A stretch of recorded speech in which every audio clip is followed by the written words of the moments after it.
Saudações, povo de Deus. Com alegria eu venho aqui a pedido para partilhar um pouco, da história de Nossa Senhora da Badia, ou melhor, a origem da devoção a Nossa Senhora da Badia.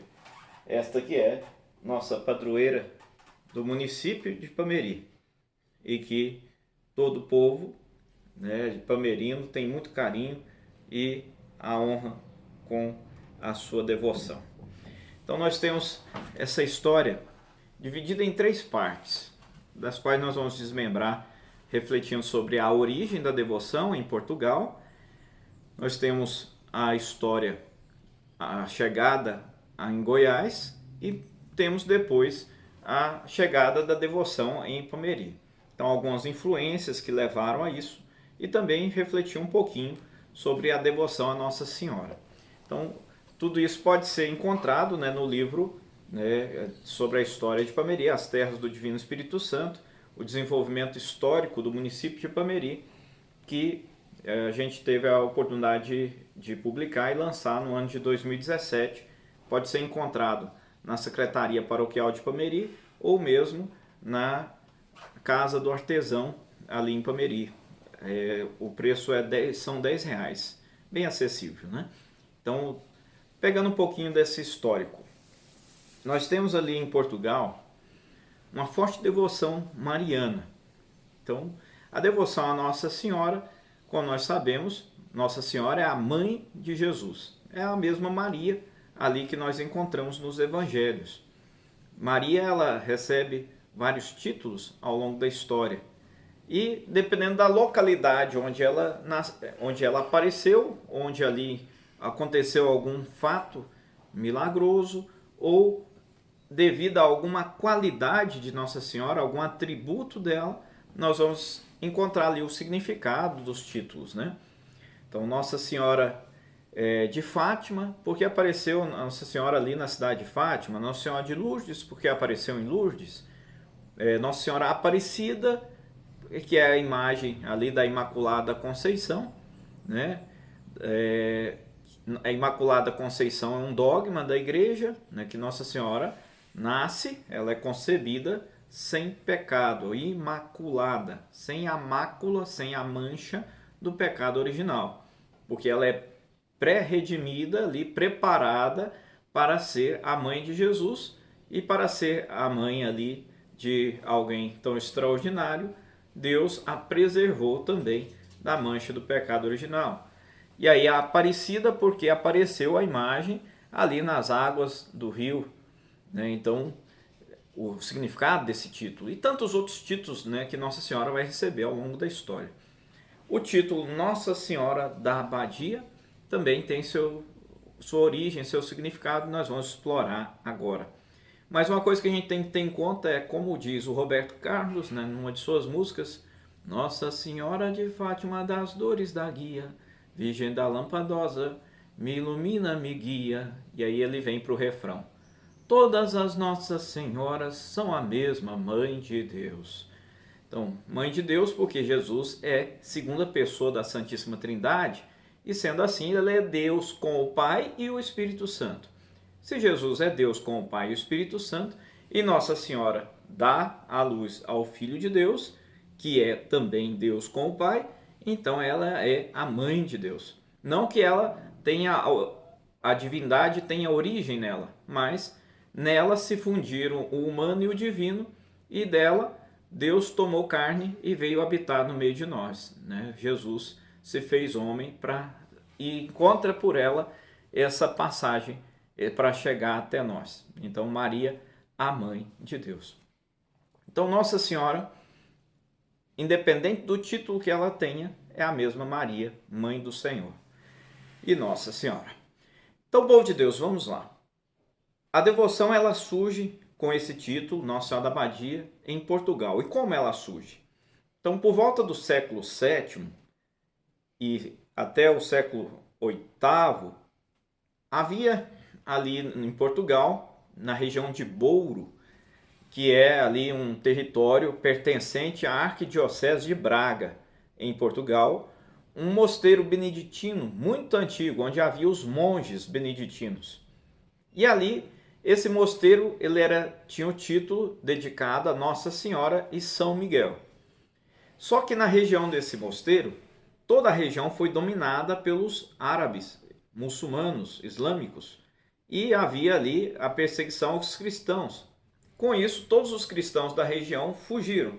Então, a chamada Península Ibérica, que havia sido ali invadida pelos árabes nesse período do século VII e VIII. Com essa fuga dos cristãos, inclusive os monges fugiram, mas antes esconderam a imagem de Nossa Senhora, que era ali do mosteiro beneditino, em uma gruta ali na região onde havia o mosteiro. E essa imagem de Nossa Senhora ficou escondida lá e acabou esquecida por muitos séculos. Essa imagem esquecida na gruta acabou sendo encontrada por volta do ano 1100. Então, século VII, VIII, ou seja, por volta de 600 e pouco, 700 e pouco, havia ali o mosteiro. E só lá por volta do ano 1100, essa imagem é novamente encontrada. E como ela foi encontrada? O mosteiro ele não existia mais, não tinha nem as ruínas do mosteiro, porque ficou muito tempo abandonado e, passados séculos e séculos, com a expulsão dos muçulmanos, os cristãos retornaram para aquela região. E nesse retorno dos cristãos para a região, começou-se então a ter monges eremitas. Então, uma distinção. O monge ele pode ser eremita ou cenobita. O monge eremita é aquele que quer morar sozinho. Ele quer ali viver uma vida de contemplação, de oração, mas de modo isolado, ali no meio do mato, ali na região montanhosa. E assim começa-se. E os monges cenobitas são aqueles que vivem em comunidade. Então, a princípio existia um mosteiro de monges cenobitas, ou seja, beneditinos cenobitas, que viviam ali uma comunidade de monges. Acabou o mosteiro.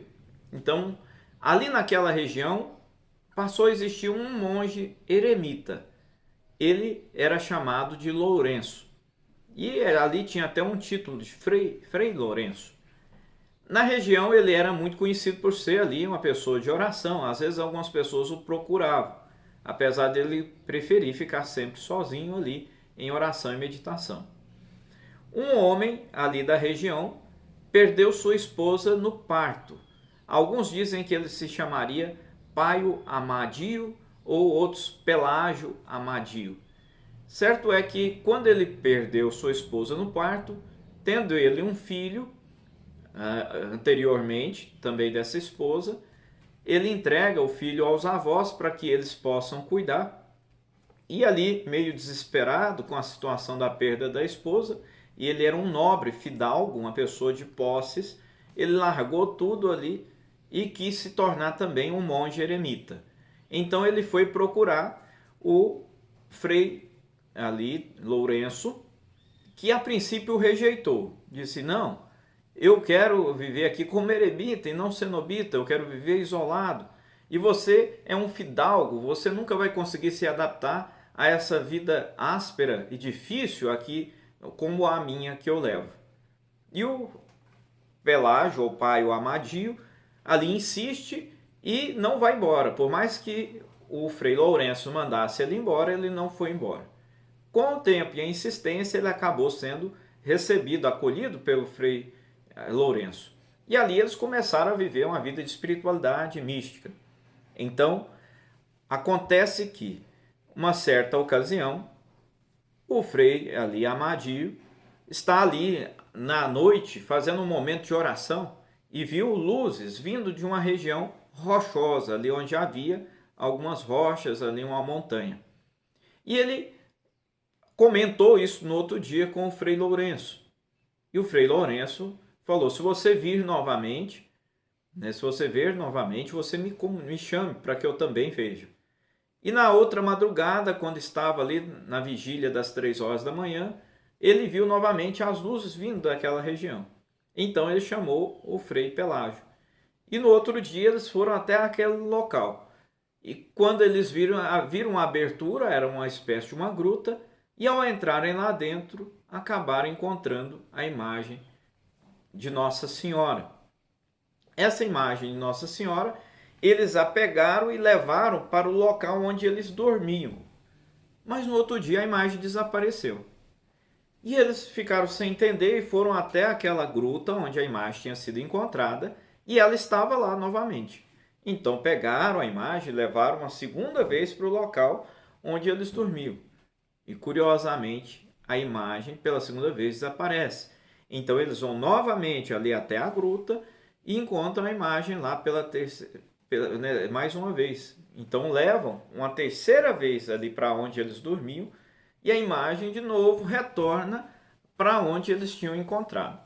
O que eles compreenderam a partir daquilo?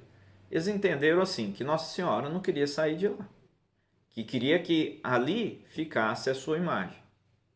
E entenderam ali talvez um desejo de que se fosse construída uma igreja dedicada a ela. Então eles começaram a mobilizar pessoas para construírem ali a igreja. E nesse processo, mais pessoas foram se encantando e querendo também se tornar eremitas. Então, o mosteiro foi novamente reconstruído e formou-se uma nova comunidade cenobita da ordem ali dos beneditinos. E essa comunidade cresceu. Então, onde existe um mosteiro, onde existem os monges, o superior dos monges se chama abade. E a igreja onde existe um abade se chama abadia. Então, a abadia de monges é um lugar onde ali existe uma comunidade de monges beneditinos, seja pela regra cisterciense ou a regra de Cluny, que são duas regras diferentes de monges beneditinos. Porém, a abadia é a igreja onde existe o abade superior dos monges. Portanto, a Nossa Senhora, ela era chamada da abadia, porque era a Nossa Senhora da abadia dos monges. E acabou chegando para nós esse título de Nossa Senhora da Abadia. Então, aqui a origem, né, da devoção em Portugal. Ali o mosteiro cresceu, a igreja se tornou um santuário mariano, dos mais afamados e conhecidos, talvez dos mais antigos ali o mais antigo de Portugal e um dos mais antigos da Europa. Então nós temos esse santuário mariano dedicado a Nossa Senhora da Abadia na região de Bouro, na Arquidiocese de Portugal. E aqui o significado do título da abadia. Então, mais detalhes nós vamos ver no próximo vídeo, agora abordando a devoção no Brasil, aqui em Goiás e em Ipameri.